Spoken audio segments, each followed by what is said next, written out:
Answer sheet की photocopy के लिए कैसे ऑनलाइन अप्लाई करना है, स्टेप्स बाय स्टेप्स मैं आप लोगों को बताने वाला हूँ। कैसे फीस का पेमेंट करोगे, ये सारी चीज़ें मैं आपको स्टेप्स बाय स्टेप्स बताऊँगा। और मेरे प्यारे बच्चों, कुछ बच्चे ये भी क्वेश्चन पूछ रहे थे, आप लोगों को ये भी डाउट था कि मुझे ये हमारे मार्क्स बढ़ने की जगह पर घट तो नहीं जाएँगे? क्या मैं आंसर शीट की फोटोकॉपी मँगवाऊँ या नहीं मँगवाऊँ? तो बच्चों, इसका एक सटीक आंसर मैं आप लोगों को इस वीडियो के बीच में देने वाला हूँ, या फिर लास्ट में आपको बता दूँगा, ताकि आप लोग बिल्कुल कन्फर्म हो जाओगे कि आपको करना क्या है। आइए स्टेप्स बाय स्टेप समझते हैं। तो इसके लिए आप मुख्य वेबसाइट पर आ जाएँगे, और मुख्य वेबसाइट पर हमारा एक नया सर्कुलर आया था अभी 19 तारीख को ही, आंसर शीट से रिलेटेड। बच्चों, इसके आगे ही अगर आप देखोगे क्लिक हियर फॉर अप्लाई लिखा है, इस पर क्लिक कर दो। ये आपको एक दूसरी वेबसाइट पर ले जाएगा, जहाँ पर आपको लिखा है online application for photocopy of answer book for exam 2025। Click here to apply online पर क्लिक करेंगे तो इस तरीके का इंटरफेस आप लोगों के सामने आ जाएगा। पहले मैं इस इंटरफेस को आपको अच्छे से समझा देता हूँ, ये क्या है। मेरे बच्चों, आप लोगों को पता है हमारी पहली स्टेप्स क्या होती है? Apply for answer book. Answer sheet की फोटोकॉपी आपको अपने घर पर मंगवानी है, ध्यान रखना। तो मेरे बच्चों, आपको पता ही है, मैं आपको बता देता हूँ। जो क्लास 12th वाले बच्चे हैं, वो मेरे बच्चों, उन लोगों को स्कैन कॉपी के लिए, अपनी आंसर शीट की फोटोकॉपी के लिए अप्लाई करने की जो तारीख है वो 21 तारीख, यानी आज से लेकर के 27 तारीख तक वो अपनी आंसर शीट की फोटोकॉपी मंगवा सकते हैं। पर सब्जेक्ट उनको 700 रुपए लगने वाले हैं। लेकिन ध्यान रखना, आपको कौन कौन से सब्जेक्ट की आंसर शीट की फोटोकॉपी मंगवानी है, ये पहले से ही डिसाइड कर लेना, क्योंकि एक बारी में ही आप लोग अप्लाई कर सकते हो। बाद में तुम्हारे को अप्लाई करने का टाइम, मतलब दोबारा ऑप्शन नहीं दिया जाएगा। Okay sir. और ये बच्चों first come first serve basis पर है, यानी कि जो बच्चा सबसे पहले अप्लाई करेगा, उसके पहले मेरे बच्चों उसकी जो आंसर शीट की फोटोकॉपी है वो पहले मिलेगी। और कितने दिनों में मिल जाती है मेरे बच्चों? अप्लाई करने के 2 दिन के अंदर अंदर आप लोगों को ये आंसर शीट की फोटोकॉपी मिल जाती है। कभी-कभी सेम डे भी आ जाती है, ज्यादातर अगले दिन भी आ जाती है। ठीक है, ये बात आप ध्यान रखेंगे। ठीक है सर, बिल्कुल सही बात है। अब मेरे प्यारे बच्चों, उसके बाद में आप लोगों को पता है, जैसे आंसर शीट की फोटोकॉपी आ जाएगी तो ये दोनों पोर्टल खुल जाएंगे। अभी नहीं खुलेंगे, अभी केवल हम आज अप्लाई फॉर आंसर बुक मंगवा सकते हैं। और लेकिन एक नोट भी ध्यान रखना बच्चों, कुछ बच्चे कहते हैं कि क्या हम डायरेक्ट एप्लीकेशन फॉर वेरिफिकेशन या फिर अप्लाई फॉर रिवोल्यूशन कर सकते हैं क्या? नहीं मेरे प्यारे बच्चों, यहाँ पर लिखा है candidate who have applied and obtain photocopy of answer book will only eligible apply for verification in applied subject. यानी कि आप आंसर शीट की फोटोकॉपी मंगवाओगे, उसी के बाद में मेरे बच्चों आप लोग अप्लाई फॉर वेरिफिकेशन और रिवोल्यूशन कर पाओगे। तो बच्चों, ऑनलाइन अप्लाई करने के लिए आपके पास में एडमिट कार्ड होना चाहिए। देखो, जो बच्चा क्लास 12th का है वो यहाँ पर अप्लाई करेगा, यहाँ पर क्लिक करेगा आंसर बुक के लिए। 10th क्लास का बच्चा यहाँ पर अप्लाई करेगा आंसर बुक के लिए। तो मैं अभी एक क्लास 12th वाले बच्चे के लिए अप्लाई कर रहा हूँ, यहाँ पर क्लास 12th के लिए। तो आपको अपने एडमिट कार्ड की कुछ डिटेल यहाँ पर डालनी होगी। यहाँ पर मेरे प्यारे बच्चों आपको एंटर रोल नंबर डालना होगा, है ना? रोल नंबर डाल दोगे। अगर आप मेरे बच्चों स्कूल की 5 डिजिट नंबर का जो स्कूल का नंबर होता है वो यहाँ पर डालोगे। अगर रेगुलर स्टूडेंट हो, अगर प्राइवेट भर रहे हो, तो बच्चों 5 बार 9 लिखोगे। यहाँ पर 5 बार 9 लिखोगे। सभी प्राइवेट कैंडिडेट के लिए ये सेम रहेगा। ठीक है। एंटर सेंटर नंबर, तो आपके एडमिट कार्ड पर जो सेंटर नंबर है वो डाल देना। और बच्चों, एडमिट कार्ड के ऊपर जो आपका एडमिट कार्ड की जो आईडी है वो आप यहाँ पर केयरफुली सबमिट कर देना। जैसे आप सबमिट करोगे, प्रोसीड पर क्लिक करोगे, तो आप अगले इंटरफेस पर चल जाओगे। अभी मैं कुछ डिटेल डाल रहा हूँ, एक बच्चे की पर्सनल डिटेल हाइड करके आपको बताता हूँ कि किस तरीके का इंटरफेस आएगा। ओके, तो मैंने यहाँ पर एक कैंडिडेट की पूरी डिटेल भर दी है, जिसको मैंने हाइड कर दी है। अब आप यहाँ पर प्रोसीड पर क्लिक करेंगे भरने के बाद, और इस तरीके का कुछ इंटरफेस आप लोगों को दिखेगा। ठीक है, तो यहाँ पर आप लोगों को यहाँ पर आपकी पर्सनल डिटेल दिखेगी। उसमें मेरे बच्चों आप लोगों को यहाँ पर class number, roll number, name of candidate, mother's name और फादर्स नेम दिखेगा। इसको एक बार केयरफुली वेरीफाई कर लेना कि डिटेल सही है कि नहीं है। अब बहुत ही इंपॉर्टेंट स्टेप्स मेरे बच्चों, जहां पर बच्चे गलती करते हैं। पहली बात तो ये मैंने आप लोगों को बताया कि कौन कौन से सब्जेक्ट्स की आंसर शीट की फोटोकॉपी मंगानी है। उनको एक साथ आप लोगों को एक ही फॉर्म में, क्योंकि एक बार सबमिट कर दोगे फिर दोबारा नहीं भर पाओगे। डिसाइड पहले से कर लेना कितने सब्जेक्ट्स की आपको आंसर शीट मंगवानी है। और जिसके सामने, ध्यान रखना, जो आंसर शीट आप मंगवाना चाहते हो उसके सामने ही आप लोग टिक करना, है ना? अब जैसे मान लो इंग्लिश कोर की मंगवाना चाहता हूं तो इसके सामने आप लोग टिक करोगे। मैं एक फिजिक्स की मंगवाना चाहता हूं तो फिजिक्स के सामने मैं यहाँ पर क्लिक करूंगा। अब बच्चों, 2 कॉपी के लिए कितने रुपए लग रहे होंगे आपके? तो आप 12th वाले बच्चे हो तो 700 रुपए एक कॉपी के लगेंगे, तो 2 कॉपी के कितने रुपए हो गए? तो आपको 1400 रुपए है ना ऑनलाइन भरना होगा। कैसे भरेंगे अभी मैं आप लोगों को बता देता हूँ। ठीक है, तो ये दोनों पर क्लिक कर दिया। फिर इसके बाद में मेरे प्यारे बच्चों आप लोगों को यहाँ पर अपना एड्रेस डालना है। एड्रेस में अपना स्ट्रीट नंबर, हाउस नेम, यानी कि केयरफुली भरना है। फिर यहाँ पर अपना पिन कोड डाल देना है।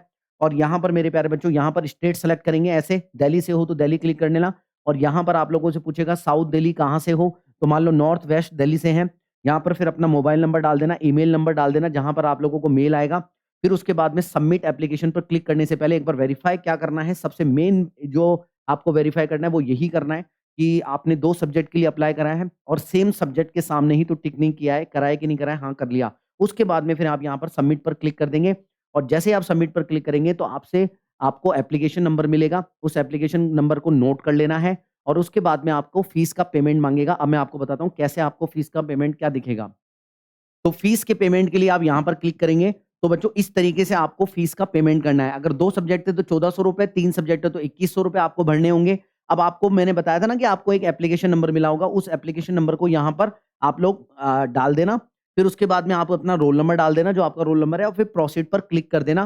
फिर आपसे ऑनलाइन पेमेंट वो भरवा लेंगे, ऑनलाइन पेमेंट आप कर देंगे, ठीक है? अब मेरे प्यारे बच्चों, कुछ बच्चे बोलते हैं कि सर मेरे को एप्लीकेशन नंबर याद नहीं है, मान लो लिखना भूल गए, आपने नोट नहीं करा, तो आपको पास में एक ऑप्शन होता है, वो ऑप्शन क्या है? मेरे बच्चों यहाँ पर फॉरगेट एप्लीकेशन नंबर करने का है। यहाँ पर जैसे फॉरगेट एप्लीकेशन नंबर पर क्लिक करोगे, वो दोबारा से तुमसे पूछेगा कि तुम्हारी क्लास क्या थी? अगर 10th में हो तो 10th पे क्लिक कर देना, 12th पर तो 12th पे क्लिक कर देना। एंटर रोल नंबर, फिर यहाँ पर अपना रोल नंबर डाल देना। फिर यहाँ पर मेरे प्यारे बच्चों रोल नंबर डालने के बाद में आप लोग अपने 5 डिजिट का स्कूल नंबर जो पहले किया था और ये सब एडमिट कार्ड पर मिल जाएगा। एंटर सेंटर नंबर का डाल देना और एडमिट कार्ड आईडी डाल देना, प्रोसीड कर देना। वापस से आपको अपनी एप्लीकेशन आईडी मिल जाएगी और फिर आप अपना अपनी अपनी वो कर सकते हो, क्या बोलते हैं, फीस दे सकते हो। फिर आप यहाँ से फीस का पेमेंट कर देना एप्लीकेशन नंबर से और यहाँ से फीस पेमेंट कर दिया। फिर उसके बाद में ध्यान रखना, फीस की पेमेंट के बाद में आपको चेक फीस स्टेटस कभी-कभी डिक्लाइन हो जाता है। अगर कोई बच्चा ढंग से पेमेंट नहीं कर पाता है, तो कभी-कभी डिक्लाइन हो जाता है, तो एप्लीकेशन नंबर दोबारा डालोगे, तो यहाँ से आपको फीस का स्टेटस मिल जाएगा कि आपका एकदम अच्छे से जो है फीस जमा हो चुकी है, नहीं कोई एरर होगा तो वो बता देगा। तो यहाँ से फीस का स्टेटस अगर आपको हरी झंडी मिल जाती है, आपका फीस पेमेंट हो चुका है, उसके बाद में मेरे प्यारे बच्चों आपकी नेक्स्ट स्टेप क्या होगी आपको पता ही है ना कि आप क्या देखेंगे अब आपको आंसर बुक कहाँ मिलेगी? आपको आंसर बुक यहाँ मिलेगी। यहाँ पर क्लिक करोगे तो यहाँ पर आप अपनी आंसर बुक का देख सकते हो, डाउनलोड कर सकते हो। कितने दिन में आ जाती है मैंने बता दिया कि 2 दिन लगते हैं या फिर आपने एप्लीकेशन फॉर्म कितने दिनों में भरा था, कितना लेट भरा था, तो जो पहले भरेगा उसको पहले आंसर शीट मिल रही होगी। 2 दिन लगते हैं, सेम डे भी आ जाती है, अगले दिन भी मिलती है, 2 दिन से ज़्यादा नहीं लगते हैं। ठीक है मेरे प्यारे बच्चों, अब मैं आपको बता देता हूँ आप लोगों को कि यहाँ पर आपको enter answer book photocopy application number, जो अभी भी एप्लीकेशन नंबर आपको मिली थी, आपने फॉर्म भरा था वो और आपका रोल नंबर और यहाँ पर एडमिट कार्ड आईडी डालेंगे, तो यहाँ से आप अपने एक अंदर घुस जाएँगे। वहाँ पर आप लोगों को डाउनलोड करने का ऑप्शन मिलेगा, अपनी आंसर शीट की फोटोकॉपी को डाउनलोड कर लेना। ठीक है मेरे प्यारे बच्चों, और ध्यान रखना आंसर शीट की को चेक करने के लिए आपको आंसर शीट की मार्किंग स्कीम चाहिए होगी और आपका क्वेश्चन पेपर भी चाहिए होगा। ये दोनों अगर आपके पास में नहीं है तो मैं अवेलेबल करा दूँगा। मुझे कमेंट सेक्शन में कमेंट कर देना कि सर मुझे करा दो, अपना सब्जेक्ट का नाम भी मुझे बता देना कि कौन-सा सब्जेक्ट है, कौन-कौन से सब्जेक्ट है, तो मैं आप लोगों के को प्रोवाइड करा दूँगा। मैसेज में बात कर लेंगे, ठीक है? चलिए, तो अपनी आंसर शीट की आपने आप अपने अपनी अपना वेरिफिकेशन आप अच्छे से कर लेंगे। Yes sir. अब इसके बाद में क्या करना है? उसके बाद में मेरे प्यारे बच्चों आपने क्या किया, डाउनलोड कर ली।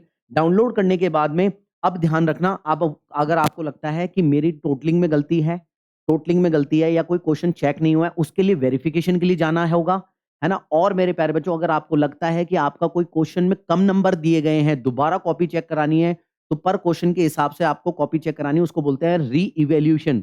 इन दोनों के लिए जाना होगा। अगर दोनों कराना चाहते हो तो दोनों भी हो जाएगा। एक-एक अगर आपको लगता है नहीं मेरे को तो क्वेश्चन ही चेक करवाने हैं, कॉपी चेक करवानी है तो री-इवैल्यूएशन के लिए जाएँगे केवल और केवल और उसके लिए जाएँगे। फीस आपको पता ही होगी। हाँ, तो फिर उसके बाद में आप यहाँ पर वेरिफिकेशन के लिए क्लिक करेंगे और फिर वेरिफिकेशन के लिए अपना एप्लीकेशन नंबर और रोल नंबर डालेंगे। फिर आप चाहो तो यहाँ पर वेरिफिकेशन के लिए और री-इवैल्यूएशन की चाहोगे तो री-इवैल्यूएशन के लिए जा सकते हो। है ना? आई होप मेरे बच्चों आपको समझ में आ गई होगी और जो बच्चे क्लास 10th के हैं, तो क्लास 10th वाले बच्चों के लिए अभी पोर्टल स्टार्ट नहीं हुआ है। क्लास 10th वालों के लिए डेट क्या है मैं आप लोगों को बता देता हूँ। 10th वाले बच्चों के लिए जो है वो ये रही। तो 10th वाले बच्चों के लिए मेरे बच्चों वो उनका जो ऑनलाइन पोर्टल खुलेगा कॉपी आंसर बुक मंगवाने का, वो 27 तारीख को खुलने वाला है। 27 से लेकर के 2 तारीख तक। तो 27 तारीख को आप लोग ₹500 पर सब्जेक्ट के हिसाब से आपके लगेंगे और फिर वेरिफिकेशन के लिए आप लोगों को 3 तारीख से लेके 7 तारीख तक के लिए वेरिफिकेशन के लिए अप्लाई करना है। ठीक है? तो जितने भी बच्चे क्लास 10th के हैं मुझे कमेंट सेक्शन में बता देना। जब भी आपका पोर्टल खुलेगा तो मैं आपके लिए वीडियो बना दूँगा। तो बता देना कौन-कौन से बच्चे क्लास 10th में हैं, ठीक है? आपके लिए वीडियो मैं बना दूँगा, ठीक है? अब बात कर लेते हैं बहुत ही इम्पोर्टेंट बात। तो अब कर लेते हैं बहुत ही इम्पोर्टेंट बात, चाहे वो बच्चा क्लास 10th का हो, 12th का हो, सबको एक ही प्रॉब्लम आ रही है कि भैया मुझे समझ में ही नहीं आ रहा कि मुझे फ़ोटोकॉपी के लिए अप्लाई करना चाहिए कि नहीं करना चाहिए? मेरे मार्क्स बढ़ने की जगह पर घट तो नहीं जाएँगे? तो मेरे बच्चे एक रामबाण इलाज बता रहा हूँ, ज़्यादा सोचने की ज़रूरत नहीं है। बस ध्यान रखना आपको फाइनेंशियल प्रॉब्लम नहीं होनी चाहिए। मतलब आप फ़ोटोकॉपी के चार्जेज़ दे सकते हो, तो बेटा आपको क्या करना है? आपको पहले सबसे पहले अपनी उस सब्जेक्ट की जिसमें आपको अपने नंबर बढ़ा सकते हो, या आप लोगों को लगता है कि हाँ, मैं मेरे मेरे नंबर ज़्यादा आने चाहिए थे, वो फ़ोटोकॉपी के लिए आप अप्लाई कर दो। पहली स्टेप्स आप अप्लाई कर दो, क्योंकि अगर पहली स्टेप्स आप मिस कर जाओगे तो सेकंड स्टेप में आप नहीं जा पाओगे। अब बेटा आपको देखो घर पर कॉपी मँगा ली, कॉपी मँगाने के बाद में अपन चेक करेंगे। बेटा अपन चेक करेंगे और चेक करने के बाद में अपन को लगा कि अपने नंबर बढ़ सकते हैं, उसके बाद ही तो अपन अप्लाई करेंगे। अपने अपने अपन को लगेगा, आप डैम श्योर हो जाएँगे कि अपने नंबर बढ़ सकते हैं, तो ही अपन सेकंड स्टेप पर जाएँगे वेरिफिकेशन ऑफ मार्क्स के लिए या फिर री-इवैल्यूएशन के लिए। समझ गए मेरी बात? और अपन को लगता है नहीं यार मेरे मार्क्स बढ़ने की जगह घट जाएँगे, तो अपन नहीं भरेंगे, अपन कॉपी रख लेंगे केवल अपने अपने पास में ही। आई होप तेरे को समझ में आ गया होगा। लेकिन ध्यान रखना, लेकिन कॉपी अगर नहीं मँगवाओगे, अगर पहली स्टेप्स क्लियर नहीं करोगे, तो फिर उसके बाद में आप लोगों को अप्लाई करने का मौका नहीं मिलेगा वेरिफिकेशन ऑफ मार्क्स